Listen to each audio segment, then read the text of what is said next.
El 30 de julio del 2019 se presenta una acción de inconstitucionalidad por parte de personas naturales y personas jurídicas en defensa de los derechos sexuales y reproductivos de la mujer, en contra de los artículos 149 y 150, número 2 del Código.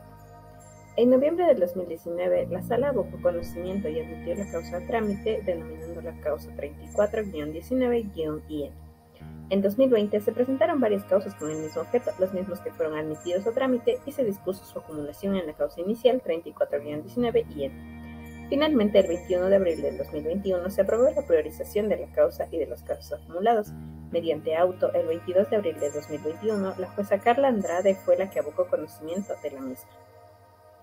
En esta causa se presentaron 3 amici curiae por parte de particulares y organismos colectivos.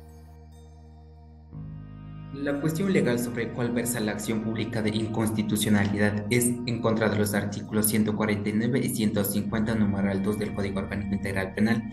Plantea como disposiciones constitucionales presuntamente infringidas por razones de fondo de las normas impugnadas, las contenidas en el artículo 66, numerales 2, 3, literales A y B, 4, 5, 6, 9 y 10 de la Constitución. Así también sostiene que existe una incompatibilidad normativa con tratados, observaciones y recomendaciones de diversos organismos internacionales en materia de derechos humanos que forman parte del bloque de constitucionalidad.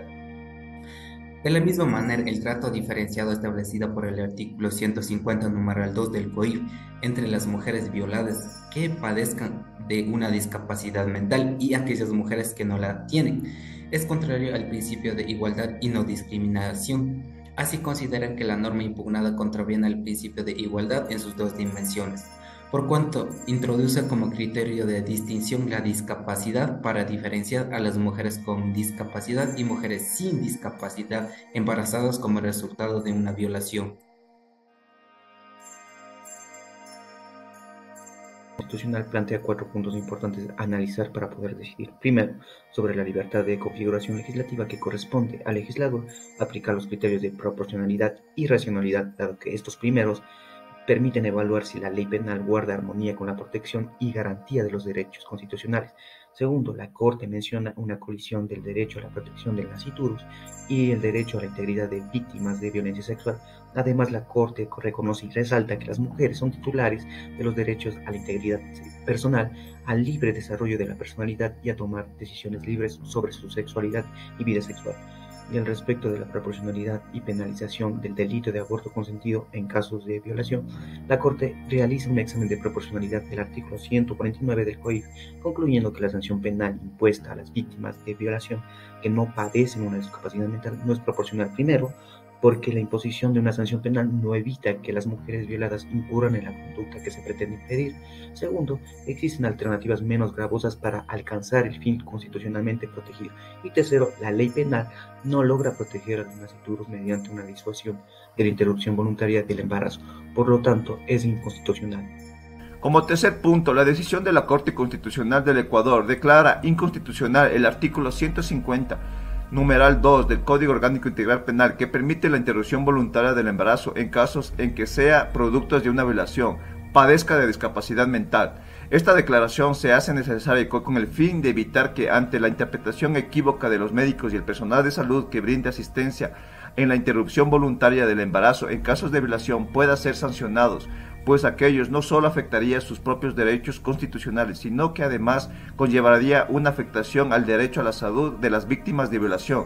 Y como cuarto y último punto, por lo que la Corte Constitucional estima no incluir otras posibles excepciones de delito de aborto consentido por parte del legislador, no pueden ser considerados inconstitucionales. Sin embargo, la Corte sí reconoce la necesidad de que la Asamblea Nacional debe legislar a través de medidas positivas, concretas y orientadas a satisfacer el derecho de la vida digna y aplicar la corrección estatal de forma justa, medida, ponderada y proporcionada. Notifíquese, publíquese y cúmplase.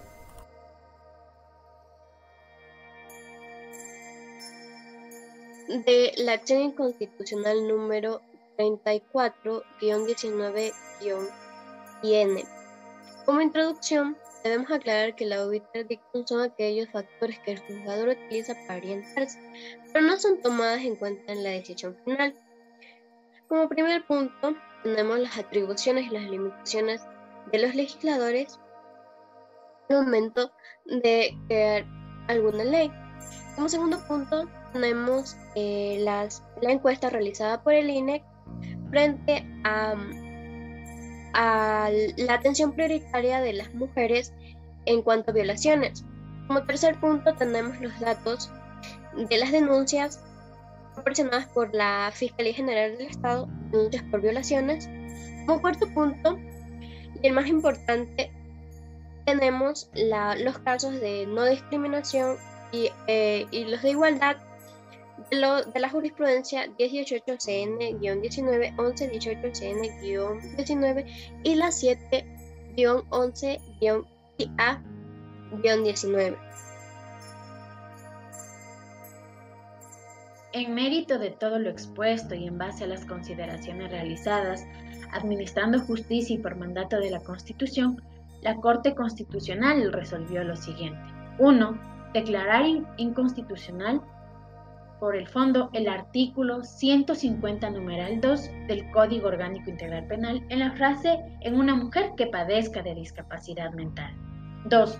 Dispuso que el defensor del pueblo debe contar con la participación activa de la sociedad civil y los distintos organismos estatales que en el máximo de 2 meses contados desde la notificación de esta sentencia deben preparar un proyecto de ley que regule la interrupción voluntaria del embarazo en casos de violación. Además de ello, el defensor del pueblo debe remitir a la Corte Constitucional del Ecuador la constancia de presentación del proyecto de ley ante la Asamblea Nacional. Finalmente, la Corte Constitucional dispuso a la Asamblea Nacional que en el plazo máximo de 6 meses contados desde la presentación del proyecto de ley, este debe conocer y discutir el proyecto de ley que va a regular la interrupción voluntaria del embarazo producto de una violación sexual. Este debate debe contar con los más altos estándares de deliberación democrática. Y dentro del marco de tramitación y aprobación del proyecto de ley, la Asamblea Nacional deberá respetar todos los criterios y estándares generales que se han establecido en esta sentencia para regular la interrupción voluntaria del embarazo en caso de niñas, adolescentes y mujeres que fueron víctimas de violación sexual.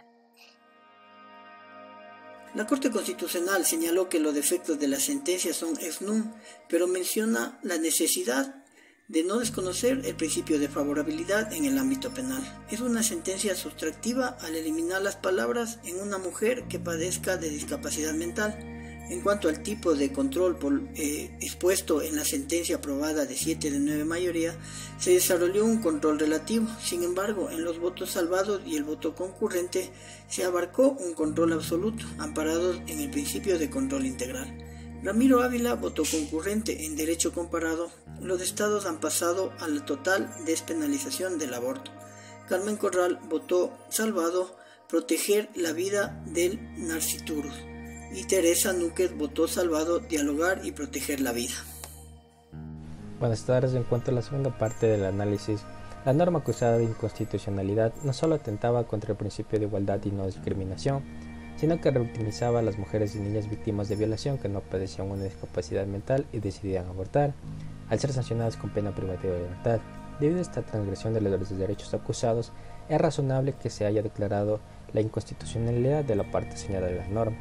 Sin embargo, en cuanto al tema del aborto, siempre ha resultado ser el centro del debate determinar si esta conducta atenta contra los derechos del nasciturus o no. En el análisis desarrollado por la Corte Constitucional, se da por sentado que esta conducta no transgrede el derecho a la vida, ya que el centro del debate está en determinar si existe una discriminación o no en cuanto a la permisibilidad de hacerlo. De esta manera, se dejó en claro por la Corte que el aborto en ciertos casos sí es permitido, lo cual daría paso a una próxima demanda de inconstitucionalidad para que se logre la despenalización absoluta del aborto en el Ecuador.